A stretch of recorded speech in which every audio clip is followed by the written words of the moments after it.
Bien, pues vamos a dar inicio. Muy buenos días, tengan todas, todos, todes. Gracias por acompañarnos en esta transmisión de Viernes de Formación para una Cultura de Paz. Aquí nos da mucho gusto recibirles retomando de las vacaciones. Sean todas, todos, todes bienvenidos.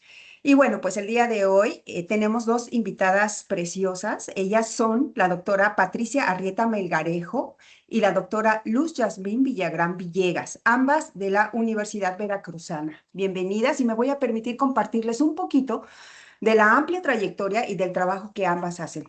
Primero les comparto de la doctora Patricia Arrieta. Ella es licenciada en informática, egresada de la Facultad de Informática de la Universidad Veracruzana, con grado de maestría en educación superior, con especialidad en metodología de la enseñanza superior y doctora en administración pública. Es profesora de tiempo completo de la licenciatura en sistemas computacionales administrativos de la Universidad Veracruzana, con el reconocimiento de profesor con perfil deseable PRODEP desde el año 2005 a la fecha. Es candidata al Sistema Nacional de Investigadoras e Investigadores SDI y miembro activo en el Padrón Veracruzano de Investigadores. Cuenta con diferentes certificaciones en el ámbito académico y profesional. Ha mantenido una participación activa en redes académicas y asociaciones nacionales e internacionales como el IED, la Red de Mujeres en TICS, la Red Nacional para la Paz de la ANUYES, la Red Internacional de Investigadores en Innovación y Desarrollo Sostenible, RITS, la Asociación Mexicana para el Estudio de la Educación Superior, AMES, entre otras. En el ámbito de la gestión universitaria, ha ocupado diversos cargos directivos, entre ellos jefa de carrera de la licenciatura en Sistemas Computacionales Administrativos, directora de la Facultad de Contaduría y Administración y directora de Fortalecimiento Académico, directora general de Desarrollo Académico e Innovación Educativa y directora general de Vinculación en la Universidad Veracruzana. Desde 1994, su labor docente ha estado enfocada a los programas educativos de sistemas computacionales, administrativos y contaduría, con énfasis en las áreas de iniciación a la disciplina y disciplinar. Asimismo, forma parte del núcleo académico básico del doctorado en ciencias administrativas y de la maestría en gestión de tecnologías en la organización. Su producción académica incluye capítulos de libros y publicaciones en revistas indexadas que han sido resultado de la participación colegiada con diferentes universidades nacionales e internacionales. Sus líneas de investigación se centran en ambientes educativos digitales, gestión de conocimiento, tecnología e innovación, emprendimiento, innovación y creatividad, entre otros. En los últimos años ha profundizado en estudios de la ergonomía digital como parte de la propuesta más amplia en torno a la higiene digital y la construcción de organizaciones saludables. Su trabajo resalta la importancia de fomentar entornos digitales que sean saludables, respetuosos y sostenibles.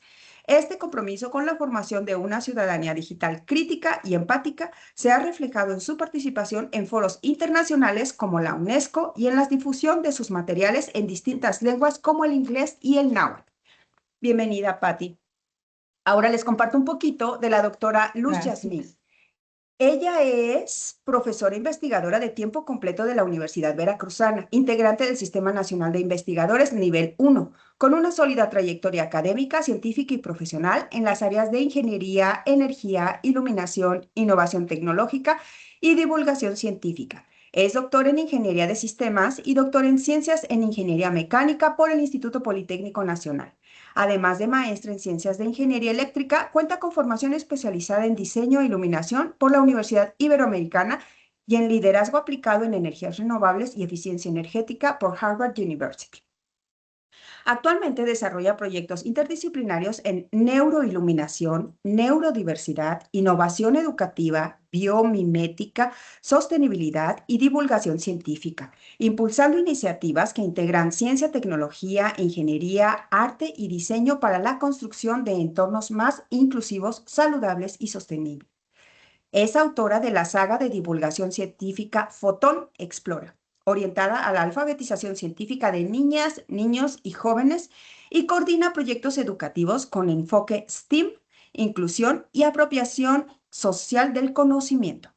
Su trabajo se distingue por la convergencia entre ingeniería, neurociencia, iluminación, sostenibilidad y experiencia humana, promoviendo una visión integral del diseño de espacios donde la luz se convierte en una herramienta para mejorar el bienestar, la cognición y la accesibilidad, la calidad de vida en las personas.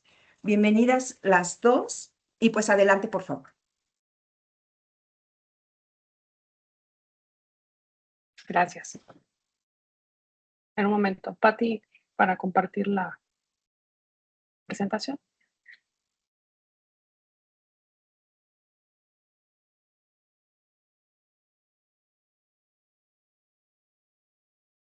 Ahí, ya puedo. Muchas gracias, Flor. Un gusto, un honor, la verdad, muy gustosa de estar compartiendo con todos ustedes. Hay grandes amigos, amigas, amigues en este espacio. Y bueno, voy a empezar a lograr la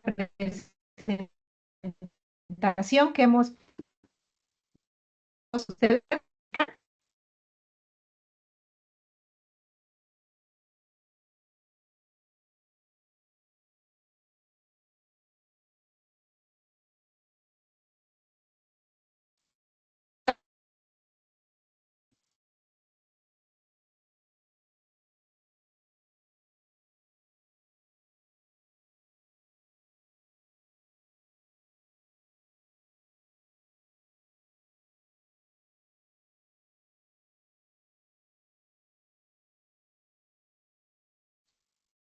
Parece que tenemos algunos problemitas con el internet y la conectividad de Patti. No sé si esperamos un poquito, Patti, o si puede empezar la Puedo doctora Luz. presentar.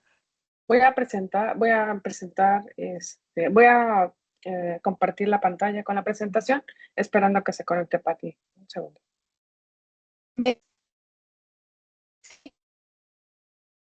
Patti, voy a compartir y inicias. ¿Me escuchas?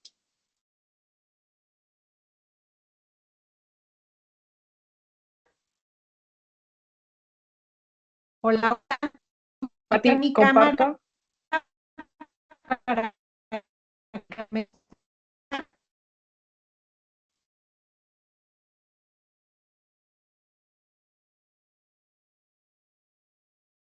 por favor, escuchar.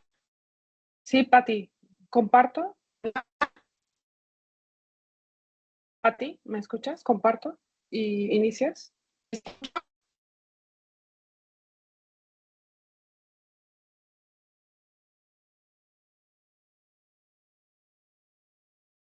Hola, Hola, ¿me escuchas?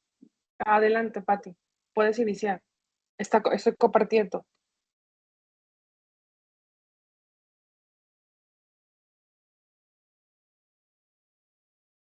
Hola, ¿quieres que inicie?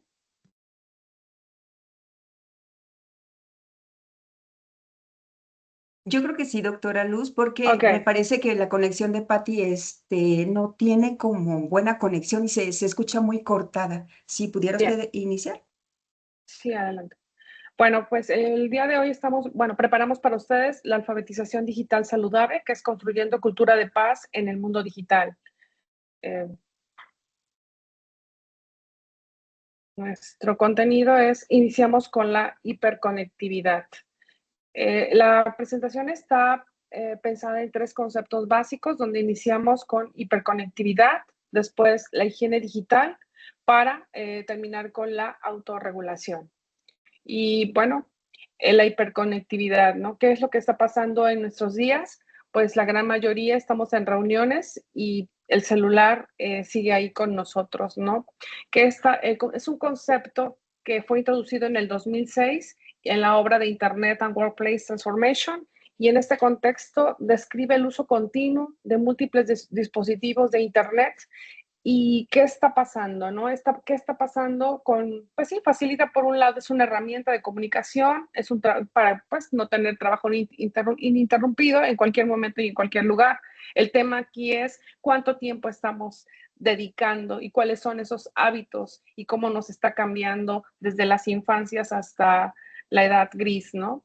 En el contexto tecnológico de hiperconectividad, ha cambiado en nuestras vidas, y estos son los resultados desde el 2019 al 2022, ¿no? Tenemos una tendencia, y aquí lo más crítico son los niños, ¿no? De 6 a 11 años, de 12 a 17, de 18 a 24 años. ¿En qué nivel hay usuarios de Internet según grupos de edad, ¿no? Entonces, realmente, eso es un tema que se está reflejando en el cerebro humano, ¿no? En el pensamiento crítico. Y aparte a eso le sumamos el tema de inteligencia artificial generativa, pues realmente tenemos ya un gran problema por el procesamiento de información. Tenemos otra, ya inicias, ¿continúas, Pati? Sí. Adelante, y bueno, Pati. aquí, discúlpenme, pero aquí he estado fallando después de las lluvias tan intensas, pero ya estamos aquí. Como les decía Yasmín, van a ser 3 apartados donde vamos a estar explicando primero qué es la hiperconectividad, que es un problema que vivimos al día a día.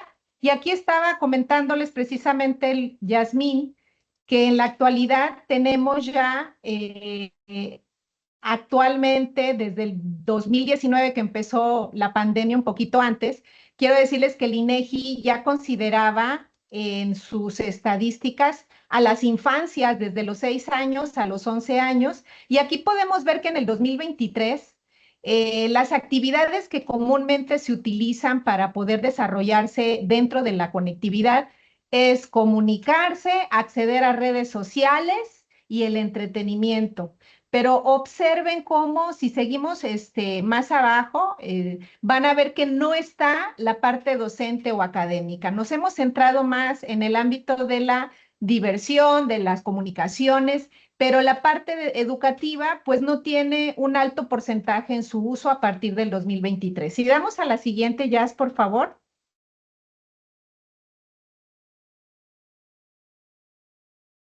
O si quieres, comparto yo.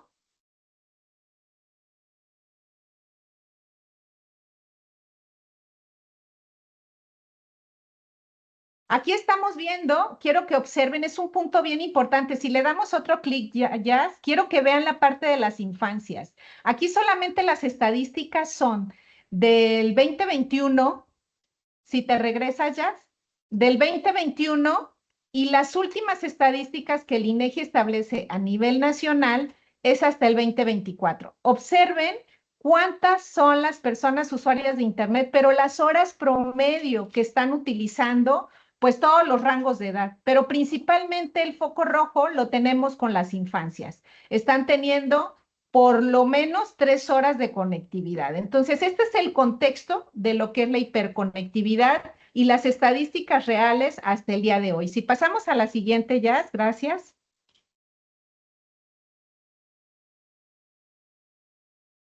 Entonces, ¿cuáles son las ventajas y desventajas? Ventajas, pues ya sabemos que son muchas. Nos ayuda muchísimo la información, a acceder más rápido, a trabajar en equipo, a poder trabajar de manera integral. Pero ¿cuáles son las desventajas? Hoy los niños, los adolescentes, inclusive nosotros como adultos, tenemos una sobrecarga de información. Hemos perdido privacidad, tenemos más estrés, más agotamiento. Y algo que nos está ocurriendo muchísimo es que existe una dependencia tecnológica casi al 100%. Si yo les pidiera que levantaran manita en este momento de quiénes duermen junto al celular, pues serían muchos de ustedes. Y ahorita vamos a explicar cuáles son las afectaciones que tiene desde el punto de vista de la salud, pero también tecnológico. Vean cómo la fragmentación social también está siendo un problema y una desventaja al tener los equipos tecnológicos. Y bueno, la vulnerabilidad informativa. Hoy por hoy hay información que es falsa y que estamos nosotros consumiendo y no gestionamos de manera correcta. Entonces, no significa que dejemos de usar la tecnología. Eso no va a pasar, porque hoy por hoy la tecnología, claro que es una herramienta muy interesante que nos ayuda, nos apoya en muchísimas actividades, pero hay que saber gestionarla. Y de eso se trata este tema del día de hoy. Si pasamos a la siguiente, Jazz. ¿Qué es lo que está pasando con la hiperconectividad? En esta imagen ven una persona que está con 2 celulares, pero a veces estamos con celular, con tableta, con computadora personal, pero a veces en nuestra habitación estamos con Alexa, con la televisión, con el celular del esposo, de la hija, y tenemos toda una contaminación totalmente electromagnética. Entonces, la hiperconectividad ha cambiado nuestro espacio, nuestro tiempo. Por lo tanto, como dice aquí, hemos de establecer límites entre la vida personal y la laboral, porque nos hemos conectado a este ambiente virtual. ¿Y qué tenemos que hacer? Pues además de que existe un aislamiento social, estamos usando excesivamente la tecnología. Entonces, ¿qué queremos hacer o qué es lo que hemos estado llevando a cabo desde el estado de Veracruz para varios estados a nivel nacional?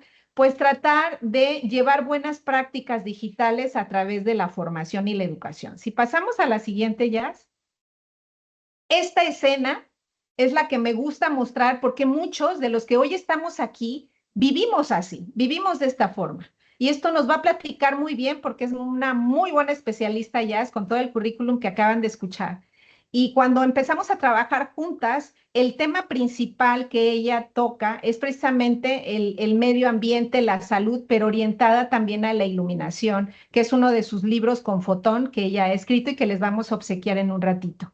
¿Qué pasa cuando estamos así? ¿Qué pasa cuando hay esa hiperconectividad y tenemos de 3 a 6 o hasta 8 horas conectados? Y esto no implica que estemos frente a una computadora, sino estamos siempre en nuestro bolsillo, en nuestro espacio más cercano con la tecnología. Y eso genera estrés, ansiedad, depresión, insomnio, fatiga que puede ser visual y mental, porque a veces tenemos, y bueno, todos padecemos hoy por hoy, así está establecido por la Organización Mundial de la Salud, por ojo seco.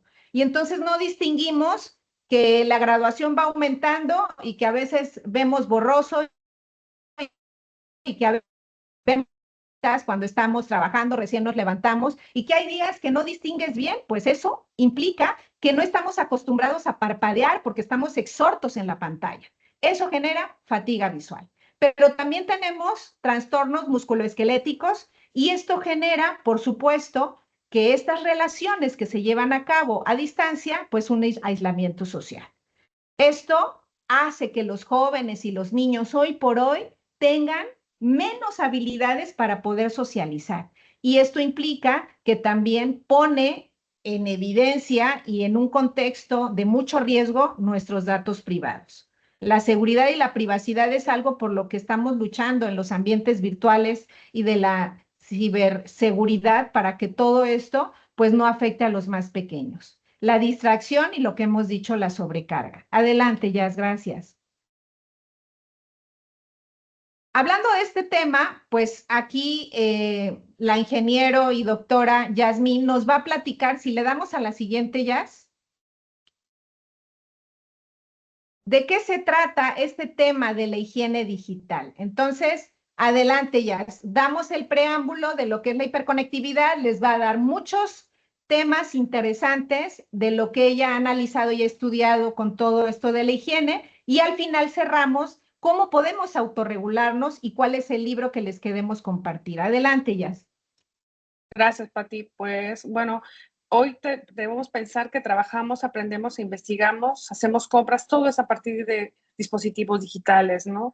Y la pregunta aquí es, ¿alguna vez han sentido que toman el teléfono únicamente para revisar la hora y 20 minutos después ya están viendo algo completamente diferente? Y justamente ahí comienza el tema. Y hoy quiero compartir con ustedes por qué el problema no es la tecnología. El problema es cuando dejamos de controlar nosotros la tecnología y comienza la tecnología a controlar nuestros hábitos. Y a eso precisamente responde la higiene digital, un concepto que ha evolucionado en 20 años de una manera en la que las estadísticas nos muestran que está impactando directamente a lo que es nuestro cerebro. Y ¿cómo influye la tecnología en mi calidad de vida?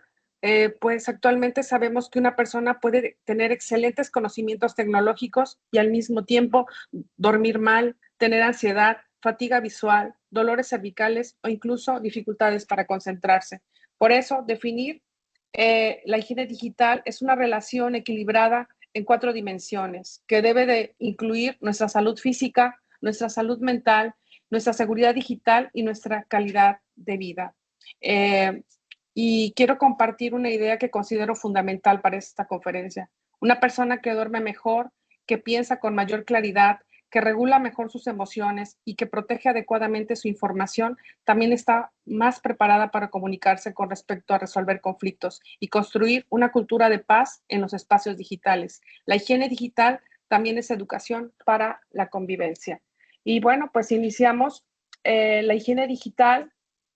está compuesta por pues la preocupación, ¿no? Se centra en el tecnoestrés, que es la tensión psicológica funcional provocada por la adaptación a nuevas tecnologías. La ciberhigiene, que se enfoca en prácticas cotidianas de autoprotección, manejo de información y formación en factores humanos. Y el siguiente concepto, que es el bienestar digital, que integra la salud, la seguridad, salud mental, seguridad, equilibrio de uso y calidad del entorno digital. En cuanto al bienestar, ¿no? Tenemos la atención, ¿no? Que, bueno, lo primero que está afectando a nuestras infancias es el tecnoestrés. Después tenemos, estar preocupados por el siguiente círculo, que es la ciberhigiene o la autoprotección, para estar totalmente todos incluidos como sistema en un bienestar digital, que es el Digital Wellbeing. Y quiero compartir con ustedes que hay una norma internacional en Europa que se llama WELL, Standards WELL, el cual incluye iluminación, incluye ruido y aparte también el tema de salud digital, ¿no? Continuamos, definimos, perdón, un segundo.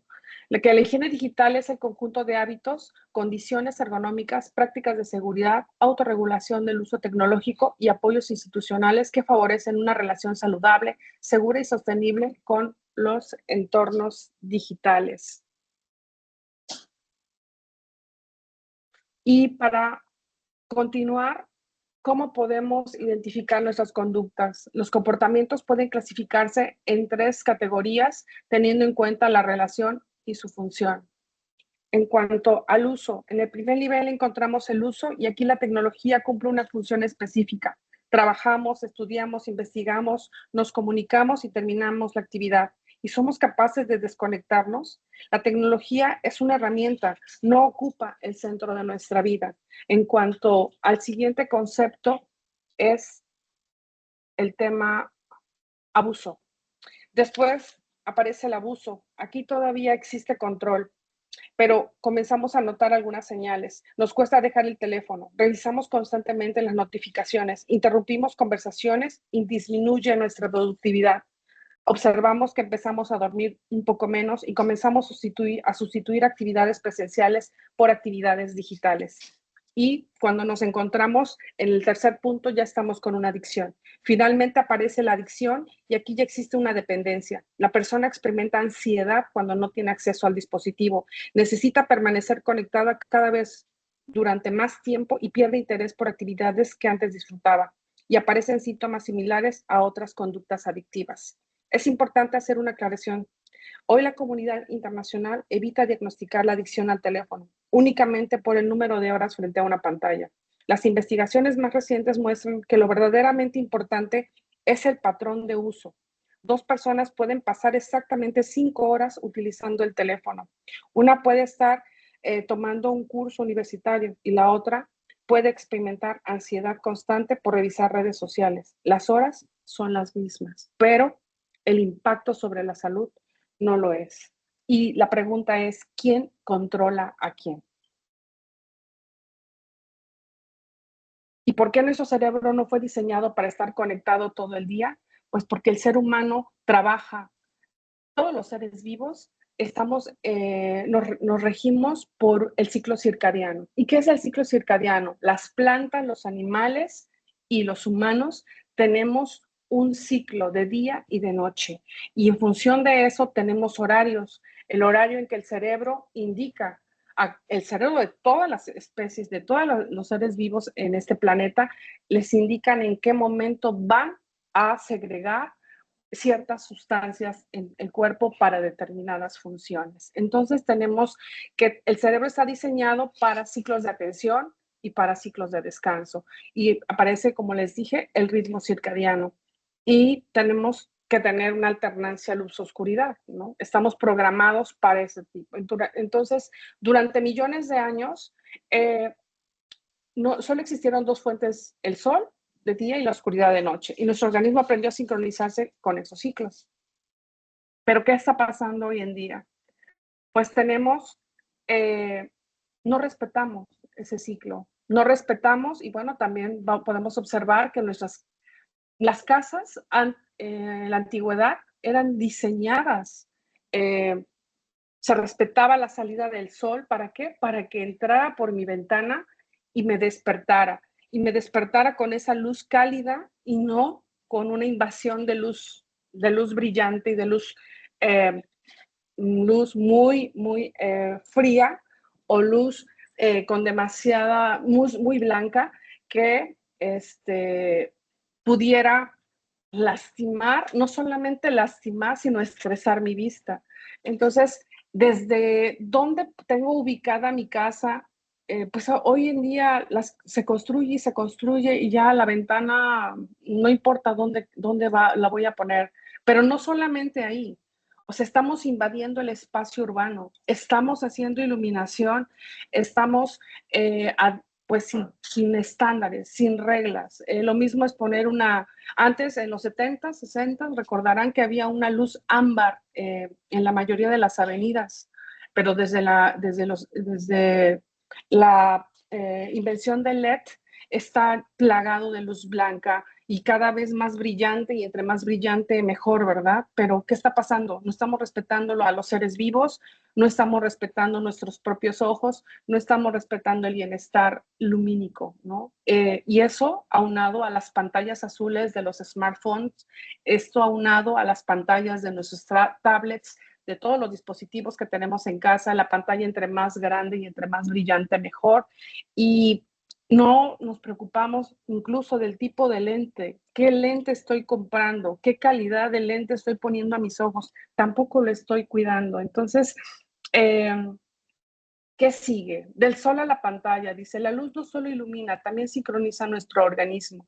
Y a eso, pues, viene un proceso, ¿no? El sol, obviamente, llega al ojo, después, pues, llega a lo que es la retina y sigue a algo que se llama melanopsina. ¿Y qué es la melanopsina? Pues da información a algo que se encuentra en el cerebro que se llama núcleo supraquiasmático. Y ese es el responsable de generar la melatonina. Y es la que nos produce el sueño, nos dice cuándo debemos de estar en atención y cómo es nuestro estado de ánimo.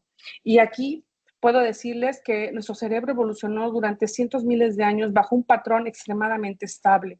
Había luz durante el día y oscuridad durante la noche, periodos de atención, periodos de descanso y periodos de actividad física y periodos de recuperación.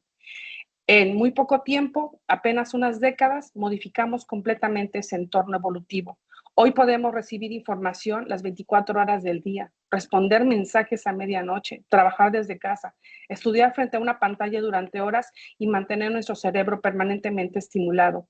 Existe algo muy importante que normalmente olvidamos. Cuando observamos una pantalla y pensamos que estamos viendo información, pero en realidad también estamos recibiendo luz. Y esa luz no solamente nos permite ver, también envía señales biológicas hacia nuestro cerebro.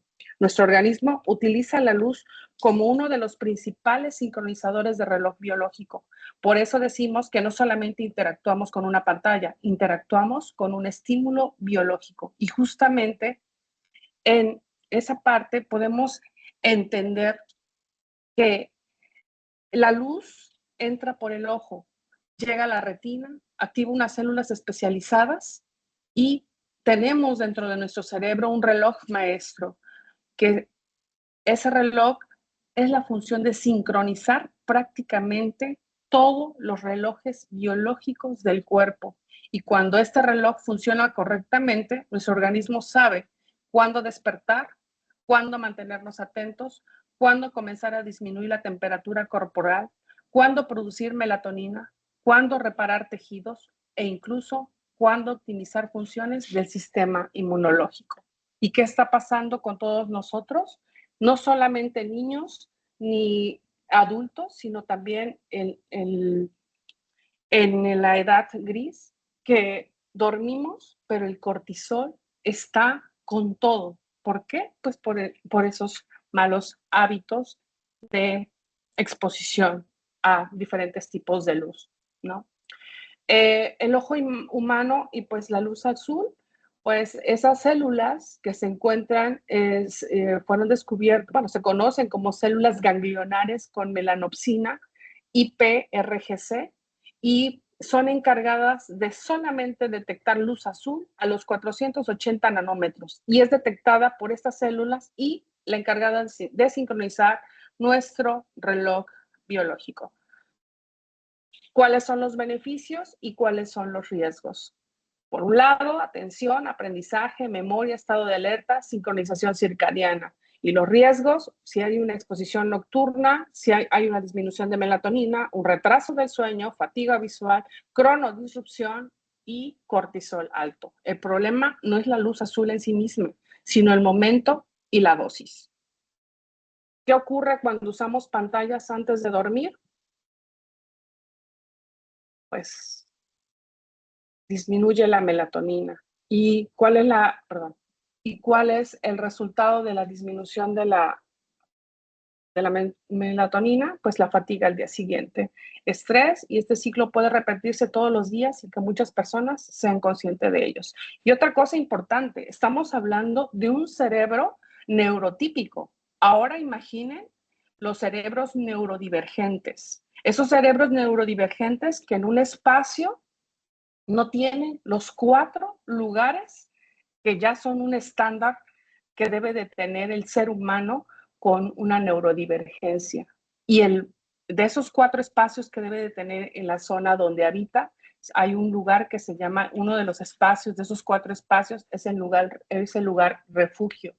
Y es el lugar refugio para aquellos que tal vez a veces nos diagnosticaron ya en la edad adulta, pues estamos, solamente es cuestión de recordar y pensar y decir, ¿dónde me paso mucho tiempo? ¿Dónde es como que déjeme en paz? Pues la gran mayoría de las estadísticas indican que es en el baño donde es nuestro refugio, o en otras ocasiones es la recámara, ¿no? Vas, te encierras, pero no es como que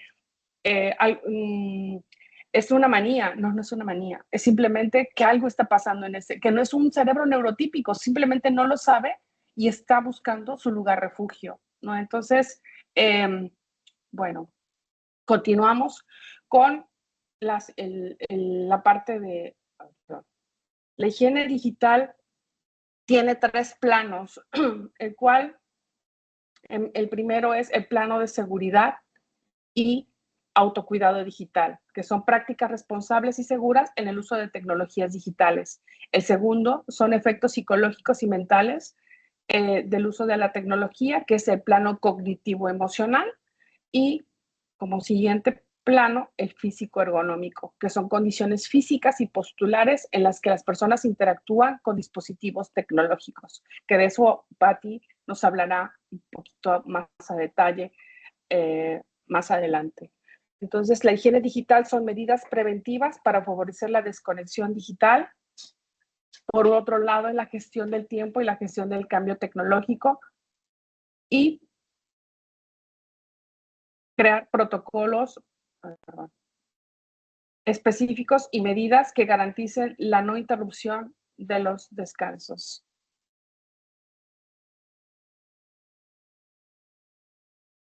Y Patti, adelante. Sí, muchas gracias. Muy interesante todo esto que hemos fusionado en el ámbito de la ingeniería, pero también en el ámbito tecnológico, y hay que llevarlo al hogar con la familia.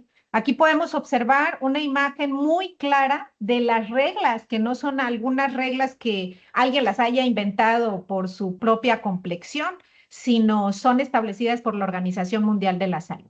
Es decir, distancias de 45 a 75 centímetros por lo menos a una pantalla de escritorio. Cuando hablamos del celular está establecido que la distancia, inclusive hay aplicaciones que nos establecen ya y nos regulan y nos dice que si no alejamos el dispositivo, no podemos ya ver lo que está en pantalla. Entonces, para el celular son 20 centímetros, por lo menos, para poder estar ajustados a las distancias más saludables. Esto implica que ya la tecnología, pues nadie nos lo dice, nadie nos enseña y nadie nos enseña a tener esa posición que ustedes observan ahí. El codo debe tener un ángulo perfecto o relacionado a los 90 grados, igual que nuestras piernas que también se cansan, donde tengan esa posición, donde no esté elevado en el aire nuestros pies, porque eso genera problemas de circulación. Entonces, cada postura de cabeza, hombro, espalda, la distancia de ojos, el uso del teclado y el mouse, como los pies,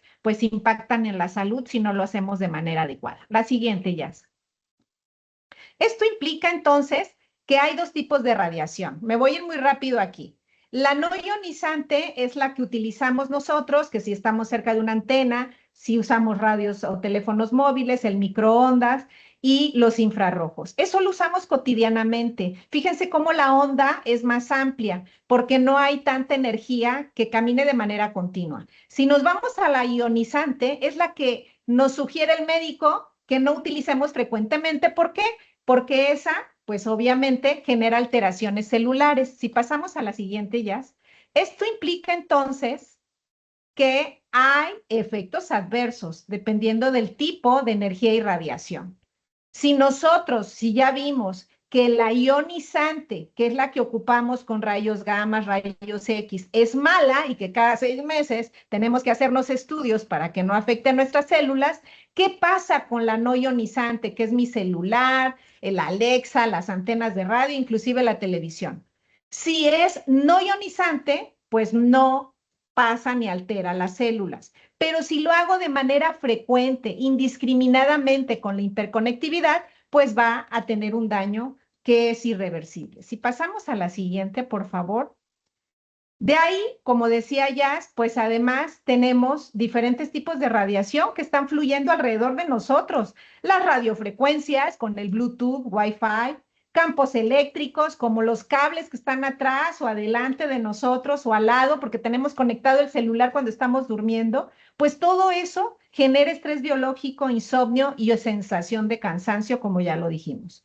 Lo que decía Jazz, la luz visible también genera radiación y por supuesto que el infrarrojo también afecta y genera calor y sequedad ocular. En la siguiente, por favor, Jazz.